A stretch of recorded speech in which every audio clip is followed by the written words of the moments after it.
Hey, what's up, YouTube? Welcome to J-Dub Show. I'm your host, J-Dub. Before I get started with this video, just like to say thank you so much to all of my 498 subscribers. Even more thanks to the people that keep this channel rolling by rating, commenting, favoriting, and sharing the videos with your friends. We're only 2 away from that big, huge, special milestone of 500 subscribers. So, yeah, we keep on rolling.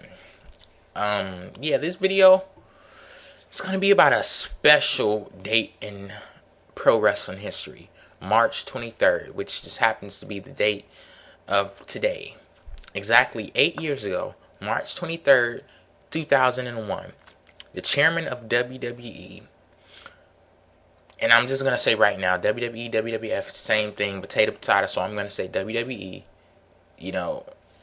for every reference in this video. The chairman of WWE, Vince McMahon, bought WCW.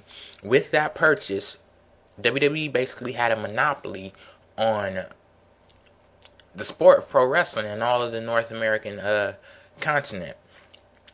And a lot of people look at this date as a bad thing just because of what I said, what that purchase did. A lot of people see it as a good thing, me being one of them, because I was a WWE fan, at the point of the purchase. But like I said in one of my older videos, which you can catch right here, it was a video where I thanked all of my subscribers and stuff. But I was a WCW fan before I even knew it was a thing called WWE, before I even knew WWE existed. And some of my memories, since this is a big day in WCW history, I'll just go over some of my memories about them. My favorite wrestlers in WCW were, I liked Conan, Disco Inferno, Ultimo Dragon. Was that his name? Ultimo Dragon, I think. Yeah, he was one of my favorites. And Kevin Nash, I think he was probably my most favorite out of the whole sport of wrestling. Like when I was only watching WCW, Kevin Nash was one of my most favorites. But he was my most favorite. I don't remember a whole lot about WCW because I was watching it before before 1999. And in 1999, I was like 9 years old, so I don't remember a lot before 1999. But I do remember those people. And I also remember Sting. He was coming down from the Raptors or whatever you call him on a little whatever it was. And I just know he had the black. I just know he had the white face paint on and he had the black bat and stuff. One of the things I do remember a lot, though, was the feud between Eric Bischoff and Ric Flair. I remember that like it was yesterday. But from that point on, from February 22nd to 1999 on, I used to do the thing where if WWE Monday Night Raw was on commercial, I flipped to Nitro. I used to do that thing where I flipped back and forth like the Monday Night Wars whole thing. I know I wasn't the only one that did it. But at one certain point, I don't know when this point was, but it was just like WCW was an afterthought. And I was totally on WWE. And I just left WCW behind. And last time I watched WCW Nitro was the last episode, and that happened March 26, 1999. And I know it's been 8 years, and a lot of WCW fans are still bitter. Like WCW fans, they will tell you that Vince McMahon is the devil in the flesh. Like he is the devil walking the face of the earth, and they will tell you that they hate WWE. Even though they haven't watched WWE in years, they will still tell you it sucks. And but they're mad because, they have this whole notion that Vince McMahon killed WCW. While that may be technically true, it may be technically true, and I know a lot of people are also saying that Vince McMahon is taking credit for killing WWE, so they don't want to give Vince WCW, but they don't want to give Vince his credit. They don't want to give credit where it's due. Vince McMahon did kill WCW. But the thing people have to realize is, and I also had to realize this, somebody had to break it down for me. it's basically like WCW was on life support before Vince was even in the picture. Before he even purchased WCW, Vince was, I mean, before he even purchased WCW, it was on life support. So basically, Vince just went and flipped the switch. You know, if it was a dying dog on the side of the road, Vince McMahon would be the one that ends up pulling the trigger. Of course, you know, he didn't, well, he did kind of contribute to their ongoing, like, their dying, but WCW had a lot more to do with it. They basically, you know, they end up sucking so much that they were killing themselves. But like I said, Vince McMahon gave that last pull of the trigger, and him buying WCW and making it defunct, that was the death of WCW. And like I said, 8 years later, you have a lot. And I must applaud these fans for their loyalty, you know, applaud them for their steadfastness after 8 years still arguing with people like me about how WCW was better than WWE.